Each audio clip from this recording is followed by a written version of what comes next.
Welcome to Down to Dunk. I'm your host, Andrew Schlecht. We're part of the Athletic Podcast Network. I'm just doing a solo pod today just to make sure that we get 3 shows out this week. We've got New Year's Eve Thursday, New Year's Day Friday. So we're going to do kind of a combo Wednesday, Friday pod tomorrow. But I thought that we would get you 3 shows out this week. So I was going to answer as many questions as I can. Of course, you guys always deliver when it comes to the questions.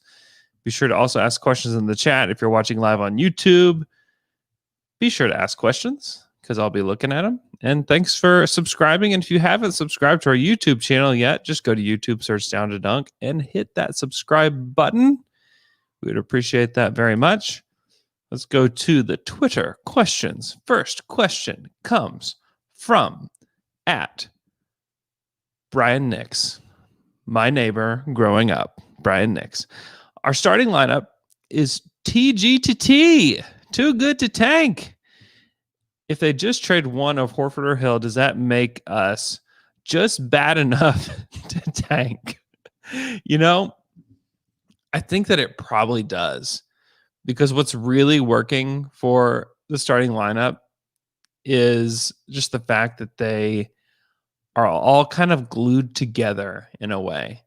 And a part of that glue, certainly a huge part of that glue, is Al Horford and George Hill, because they're just 2 pros out there with the 3 young guys, Shea, Baisley, and Dort, and they just do the right thing almost every time.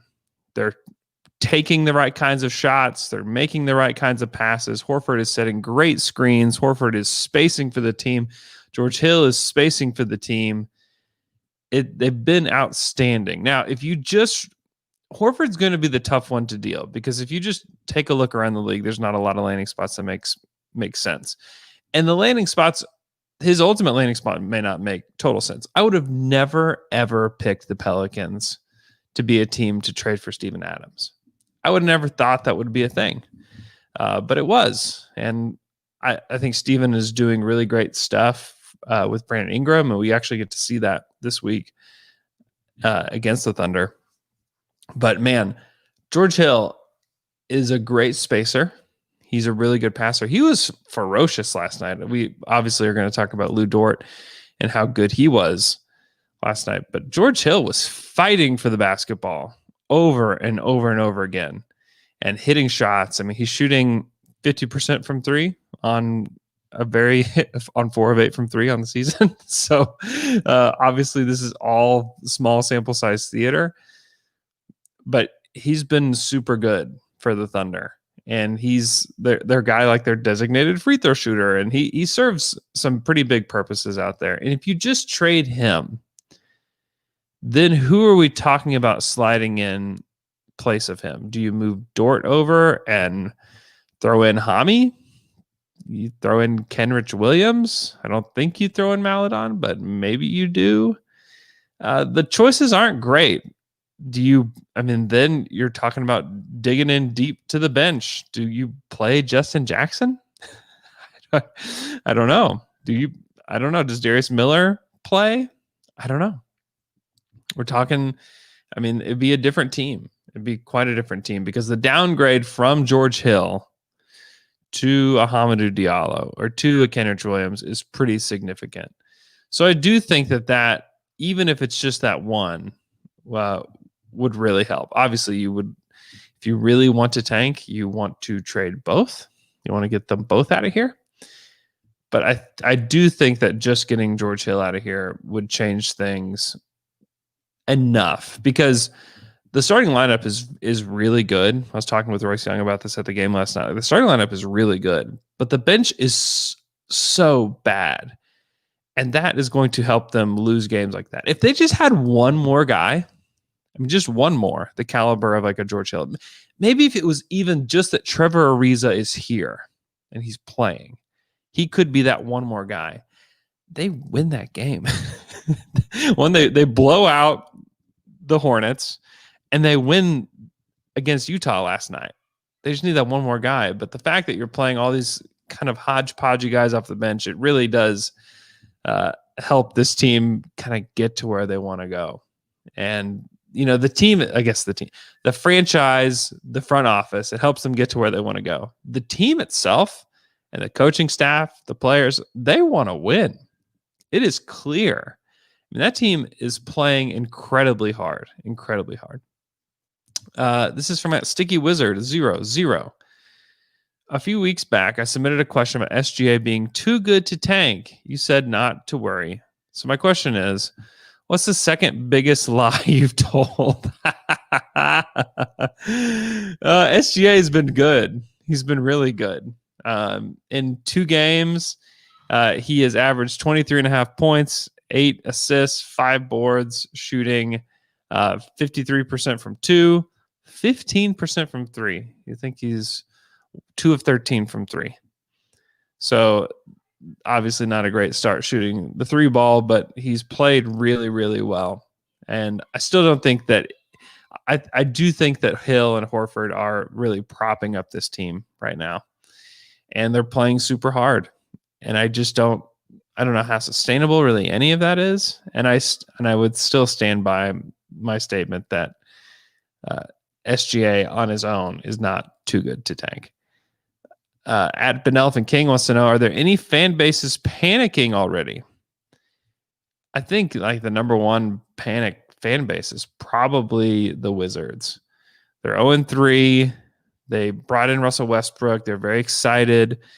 And then things just are not going well for them.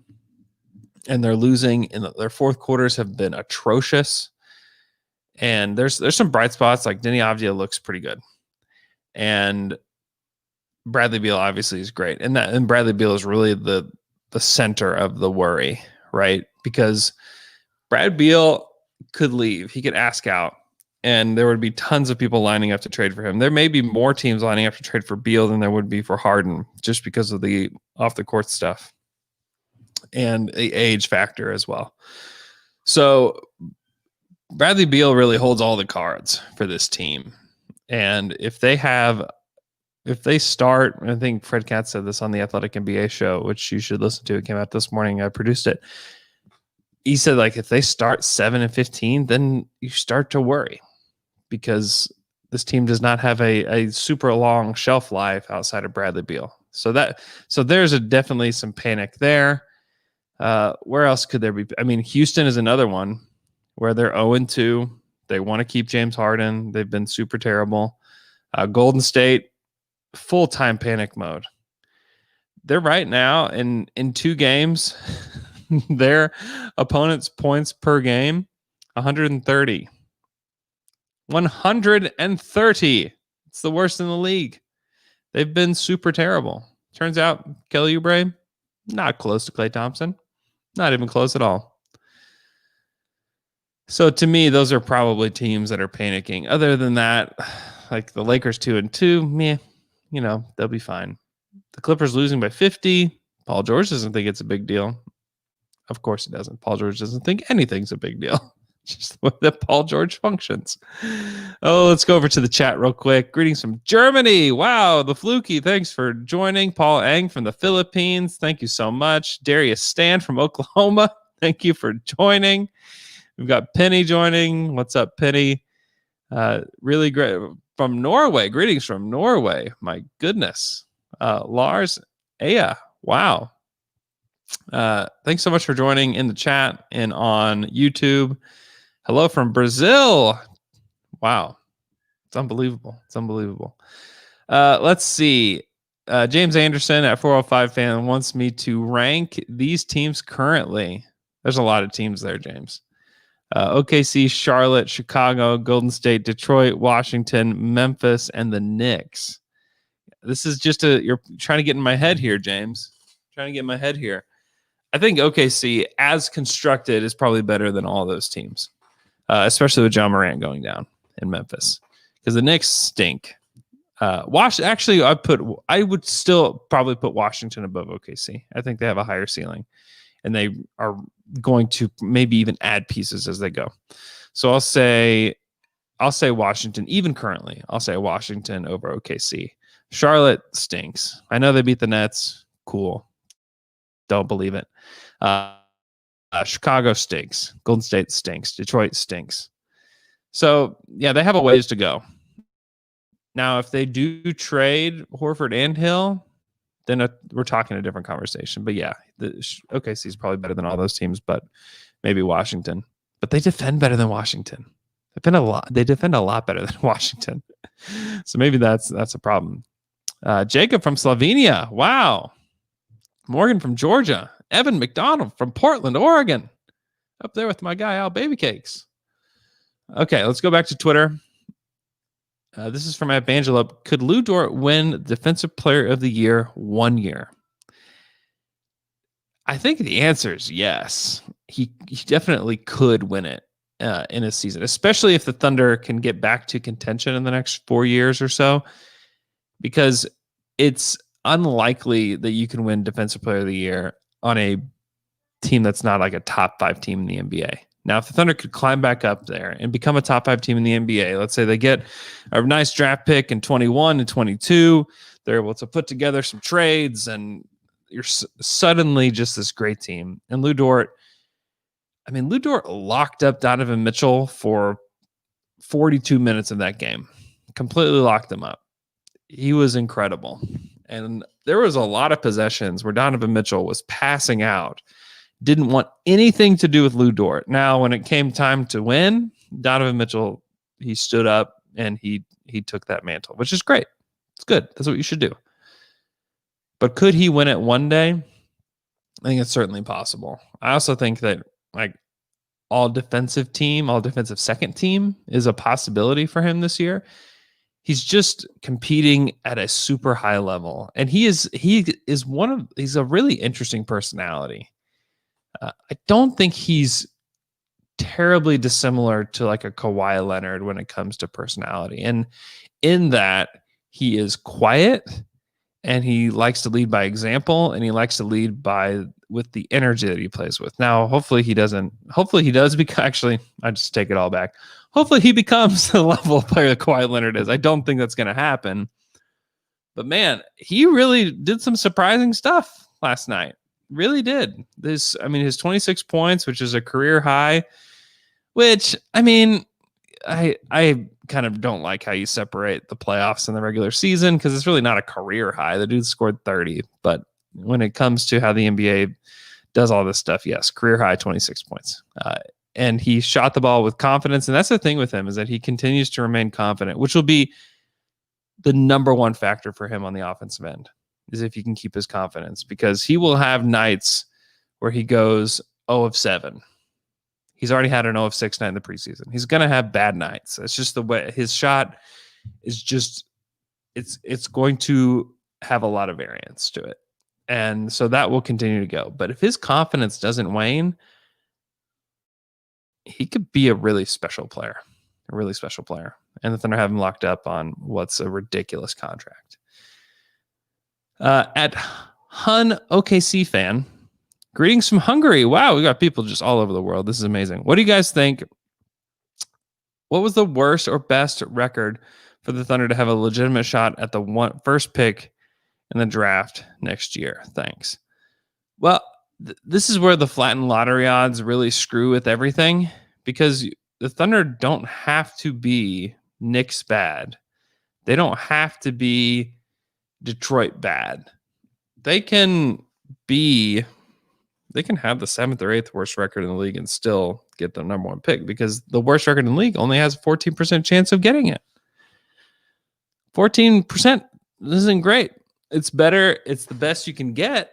And I think the Thunder would eventually like to have a 14% chance and have a better chance than anybody. But these flattened lottery odds have definitely screwed with everything. And so they don't have to be 18 wins bad. I don't think this team is 18 wins bad right now anyways. But they could win 28 games, 30 games, and still have a shot at it. But I still think at the end of the day, they would like to be bottom 3, bottom 5 in order to get where they want to go. But there's some work to be done to get there. This is from at P_Artham. Does it look like Maladon took a step back since those preseason games? So here's the deal with these rookies and these young guys. And scouting departments have gotten really good in the NBA, but they didn't know anything about Teo. They didn't know anything about Poku.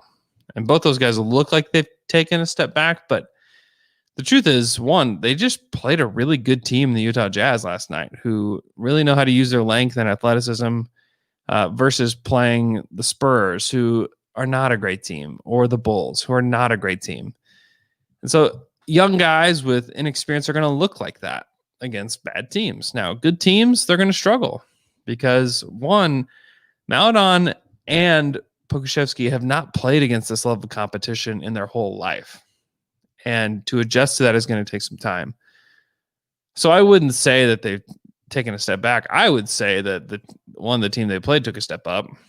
And then also there's probably some scouts watching tape of this Thunder team and saying, okay, here's the tendencies of Teo Maladon. Here's the tendencies of Pokusevski. Here's what you guys have to do to just completely lock them up. And then it's going to be on those two to figure out what they can do on the court when NBA defenses are on them. And now they were playing an elite NBA defense last night in the Utah Jazz. So honestly, the sample size is so low with both those guys that we need to see more. Right? We need to see 20, 30 games before we can really say much about them for this season. And then guys improve. Like Cam Reddish has improved for the Hawks. He looked like garbage at the beginning of his rookie season. He's looked better. And a related question at _CL12_, realistic ceiling for Teo. I see a very competent backup, but not a starter based on his lack of athleticism. Yeah, I think that's a good assessment. I think it's a really good assessment of what Teo is for this Thunder team. I think that he will be a good backup. Now, it's going to depend on his shooting, but I think there's some potential in there too. But yeah, he doesn't have that burst of speed that makes you think, oh, okay, there's a lot more in there. I do think there's a lot more in there than what he's shown, and it's going to come from decision making and craftiness and things like that. At Medicine Clam, do you think Presti has a direct talk with these vets, spelling out the idea that they will likely be traded, or is it more of an understood thing? Sam is talking to these guys. He talked to Chris Paul. He talked to Paul George and Russell Westbrook. He's different. He's handling things differently than most franchises would. And that this is an open dialogue, especially with veterans.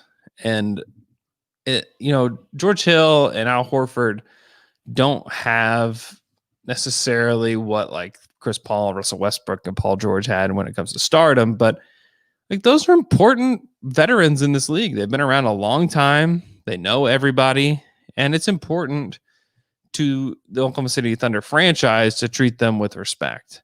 And I'd also say, when it comes to like partnering in a trade, when does it actually hurt the Thunder? I mean, you talk about, well, maybe it limits your options. Man, the Thunder, it didn't really matter. The Paul George and Russell Westbrook trades look better every single day. The more Houston loses, the better that trade looks for OKC with the Russell Westbrook trade. The Paul George trade is obviously outstanding. You look at what Shea's doing out there on the court now. I mean, you got that plus all the picks. It's unbelievable. I mean, if the Thunder just wound up with Shai Gilgeous-Alexander and that's it, you would have said, wow, great trade. Great job. But they got a ton more. So I do believe that he talks directly to the players. I do believe that they work hand in hand on stuff. I don't know that he'll work necessarily hand in hand with Horford and Hill, but I think that he will be communicating with them on what's happening. And will say, hey, do you want to go to Sacramento? And if they say no, then there's a chance that maybe they don't do the deal. And I know that some people may think that that's bad, but again, when does it hurt the Thunder? Like, name a time that it's hurt the Thunder. And I'm not saying that I think that he did that with necessarily like Kelly Oubre and guys like that. And maybe he did. I don't know. But with these guys, I do think that there's direct communication with them. At Dan Mayan says, thoughts on Poku after 2 games? Poku's got a long way to go. He's got a lot of development to do, and he remains confident, and he's trying, and he needs to be able to pick his spots, but there's still a ton of potential in there, and really it's just we haven't had enough of a sample to really know what he's going to be. But I still think that there's still all the same potential that we thought he had at the draft. It's still there. At Panicked Waddle wants to know, how high is Baisley's ceiling now? Could he be the third best player on a future title contender? It's not impossible that he becomes the third best player on a title contender. He's been really good for OKC so far this season. In 2 games, he's averaged 12 points, 10.5 boards, block and a half. That block that he had on Mitchell last night. Oh boy, that was really something. His 3-ball, shot this season from 3. He is 3 of 9 from 3 on the season. So clearly nothing to panic or even analyze at all. 9 shots is not enough shots to really look at whatsoever. But he's looked different. He's looked a lot different. He's shooting pretty much any shot he wants with confidence. He went right at Gobert and into his chest, finished over him last night. That was really something. He's only taken 2 free throws, so I can't even say he's hitting his free throws. He needs to get to the free throw line more. Definitely. Only 1 of 2 in 2 games. He's got to increase that significantly. But really, one of the other things that I think that makes him different this year, he's got 2 fouls in 2 games, and he's played 66 minutes. That's impressive, and he's playing good defense, and he's going for blocks, and he's trying a lot of things. And to me, those are all really good signs. Now, you can take all of that and project it out, but that's not every NBA player progresses linearly. But if you think that he could, then yeah, absolutely. I mean, he handles, he shoots, he can hit a pull-up mid-range jumper, he can get to the basket, he can really do it all. But he's still got a long way to go to become the third best player on a title contender. That it would really just mean to me, if you could say that today, is that the first and second best players are Hall of Famers. If that's the case, then sure, absolutely, he can be the third best player on a title contender. But if you're talking just like all-star, like second team All-NBA type of guys, I don't know. I don't know if he can get there. I don't know if he can be that kind of guy. But he has looked improved. He looks like he's taken a jump. Next question is from at Jasper H. Hammer. Obviously, talent is most important, but it seems that Shea, Dort, and Baisley have all bought into playing within an offense or team basketball. How important is that to start the rebuild? I think it's great. I also just don't think that any of those guys are talented enough to just say, make me the focal point of the offense. And they need an offense to make them better, to get them to their potential. And they're buying in. And when you're young and you're not like the number 1 pick in the draft or the number 5 pick in the draft, I mean, all these guys, I mean, Baisley was picked in the 20s, Dort undrafted, Shea picked, late lottery. These are not guys. This isn't Zion Williamson or John Morant or anybody like that. Like, these are guys that weren't supposed to be stars, weren't supposed to be great players. When we're talking about Dort and Baisley, if you look at the odds of where they were, like the odds of Dort becoming anything, even a bench player, it's like probably less than 2%. Baisley becoming a starting level player, it's like less than 5% probably. So when you're talking about those guys, really the only thing for them is to function within an offense. And so, yeah, it's good, but it's also expected because none of those guys are good enough to say, let's play your turn, my turn. None of them are. I mean, Shea is the closest to it, but Shea still needs an offense. I mean, we saw, I mean, at the end of that Utah game, he got to the rim and he couldn't generate really the shot that he wanted. And so, they really hounded him. The Jazz team did. I wish he would have thrown it to Dort in the corner because Dort had the hot hand. But I also like that he was wanting to take the shot. And, he hits the shot in Charlotte and he misses the one against Utah. I mean, that's a great percentage. 50% is pretty great. But I still don't know that Shea is on that level where it's like, give me the ball. I am the offense. And it's not really an insult to Shea because how many of those guys exist in the NBA? It's not very many. It's not as many as you think it would be. Not every team has that kind of guy. And could he develop into that? Yeah, sure. He could. As of today, he's not there yet. But I do think that playing the way they're playing and Coach Daigneault doing what he's doing, I think it's important. And I think that it is important to start the rebuild, certainly. But we also have to kind of be aware of who these guys are. I am Kev Bot wants to know about a trade. Who says no? Oh my goodness, what do we have here?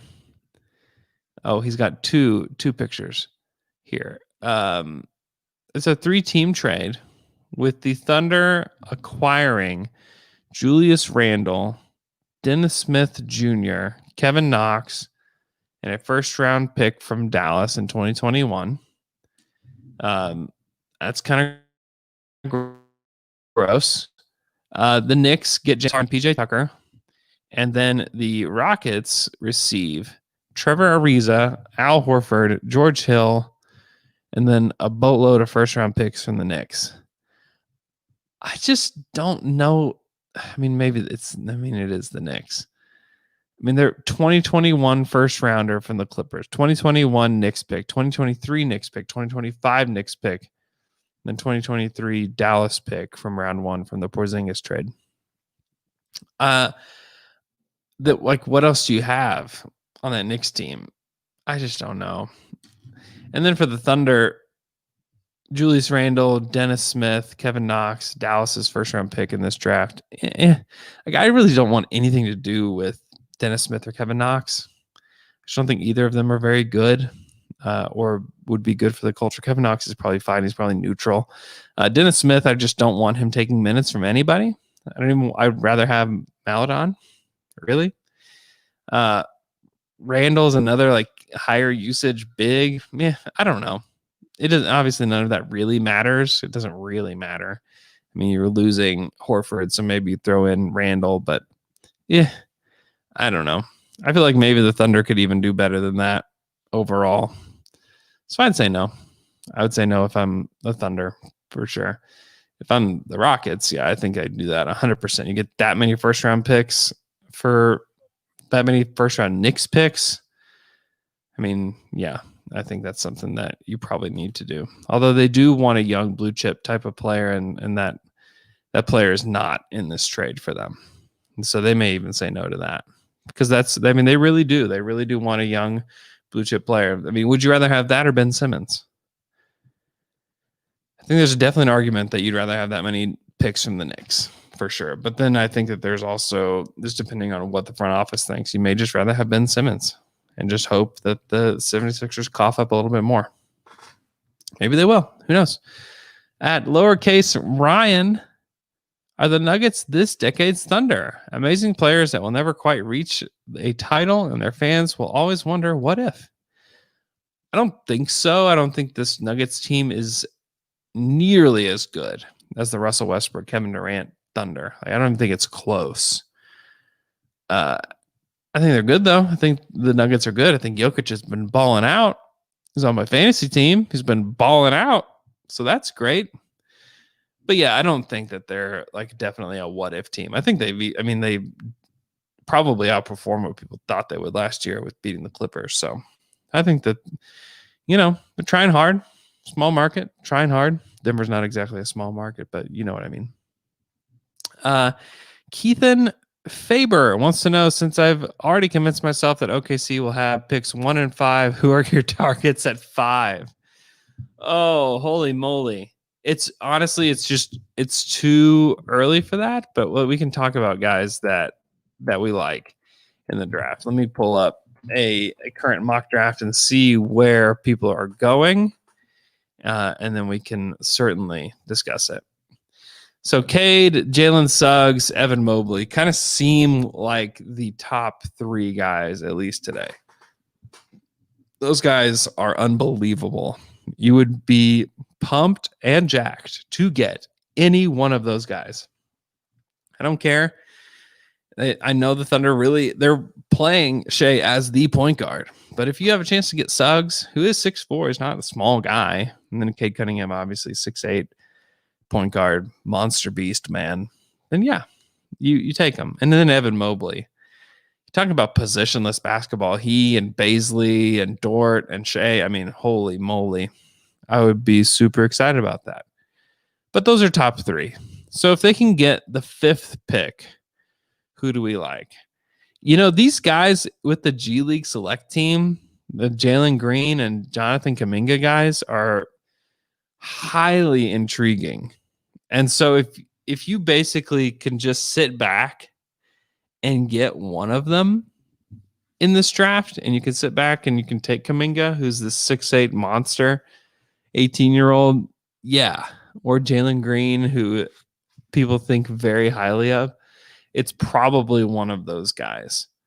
Then you look back, I mean, I haven't watched enough of like Duke. I haven't watched Jalen Johnson much. I haven't watched Moses Moody or Scotty Barnes all that much. So I can't tell you whether or not these guys are the right ones to take. But as far as heading into this season, I mean, whoever falls to me, Green or Kuminga, are probably the guys that you take just out of what they provided before the G League select team.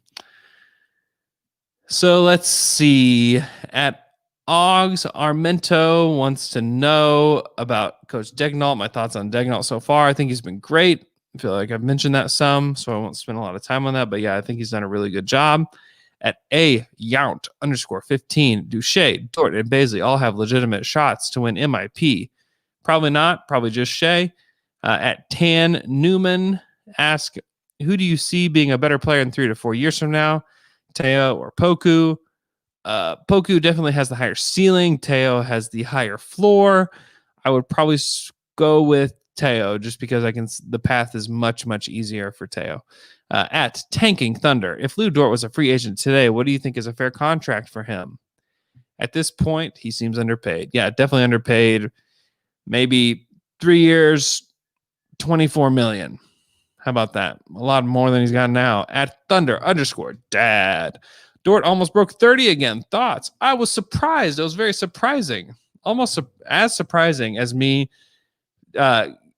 choosing the ZLT wrap at the Thunder game. They have these boxes when you walk in for the media. You walk in, they take your temperature. They make you use hand sanitizer, and then you get to choose your boxed meal. I chose the ZLT, which is a zucchini, lettuce, and tomato wrap sandwich. The reason I chose it, my wife was like, "Who are you? What is wrong with you? Why did you choose that?" It had some really good cheese on it. That's why I chose it. And you know what? It was delightful. But yeah, I was just as surprised that I chose that as I was that Dort broke, that he scored 26. That was really pretty crazy. At Superhero_, would you rather have Cade Cunningham or Imani Bates? I don't know, man. Just give me one of them. I don't care. At Luke_Mansky, while it's early, what teams could target Hill and Horford before the deadline? And what would OKC look for in return? OKC is definitely looking for a first-round pick in return. I know some people are really getting a little miffed and a little peeved about these first-round picks. Why do we need so many first-round picks? It's kind of like asking the question, why do you need so much money? Or why do you want more money? I mean, that's really It's the same because picks are the currency of the NBA. You can use them in a trade. You can use them in the draft. That's how the Thunder will get better. It's the only way they can get better. And the whole narrative that you can have too many first round picks is quite possibly the dumbest thing I've ever heard. You do have to eventually cash them in and use them in a trade or pick a guy or whatever. Yeah, definitely. But to say, I've heard people say it that you can have too many first round picks. It's just like saying you can have too much money. And certainly there are people that have too much money, of course, but I don't think I would ever say it. I don't know anybody that would say, I just have way too much money. Well, that guy has too much money. It's just, he's wasting his money. I don't know. It's the currency of the NBA. And if you're a small market, and the Thunder are one of the smallest markets, you have to have some kind of advantage. And the advantage the Thunder have right now is that they have more first round picks than anybody in the league. And you know what? It still might not be enough. Because the Lakers have an advantage that's much, much bigger than having all the first round picks. And it's that you have a team in Los Angeles that's storied and won all the titles and has good ownership that's willing to pay a ton of money for everything. And the Thunder do have that with their ownership group, but they have Oklahoma City. And so to say they have too many first round picks could quite possibly be the dumbest thing I've heard. It's just stupid. Of course they want more first round picks, because if they get a guy in the next draft, that's good. Let's say they do get Cade, or they do draft Evan Mobley or Jalen Suggs. You're on your way. You get another guy in the next draft. Great. Then you have all these picks. You can then trade 3 or 4 of those picks and get somebody that's really good to join your team. That's kind of the purpose of this. It's not saying that, oh my gosh, the Thunder are going to choose 18 people in the next 7 drafts. You can't do that, especially when they have keepers on their team already. It's crazy. But yes, they'll be looking for first round picks in return. I think for Hill, I think the Nets make a ton of sense, especially with Dinwiddie going down. He'll have surgery next week. How long will he be out? I don't know. But they could really use George Hill. He makes a ton of sense for them. And then with regards to Horford, I really don't know exactly who's going to trade for Horford, but they will be asking for some kind of pick compensation for both of them. At the middle speed, you get 1 redraft, excluding this year. Who would you have the Thunder pick and why? I mean, I think one of the easier ones in recent memory is probably OG Anunoby over Terrence Ferguson, because OG just slides into that Andre Robertson spot. Let's say the Andre still gets hurt. You slide in OG, you're probably still as good and then possibly better. And I mean, that may be enough to push you past the first round with those teams. That's fine. Also, probably Joakim Noah. Back when they took Jeff Green, you could have had Joakim Noah. Obviously, that would have having Joakim Noah on the Russ KD teams would have been unbelievable. It's probably that one, because it could be the difference between a title and no title for OKC. Whereas OG is just more of a personal vendetta. At Lander Kyle, what's the biggest difference between Jalen Suggs and Cade Cunningham as draft prospects? Cade is obviously much bigger than Jalen Suggs. Suggs is more of a primary scorer than Cade is, but Cade can really score though. So I'd say those things. I mean, also the biggest difference for both these guys in college is that Jalen Suggs plays for the best team in college, and Cade Cunningham plays for a team that's just kind of meh. So that's a big thing.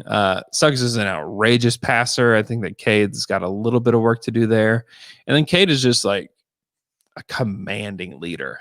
I think he's unbelievable. And I think ultimately his NBA size and leadership stuff is what's going to lead to him probably being the number 1 pick.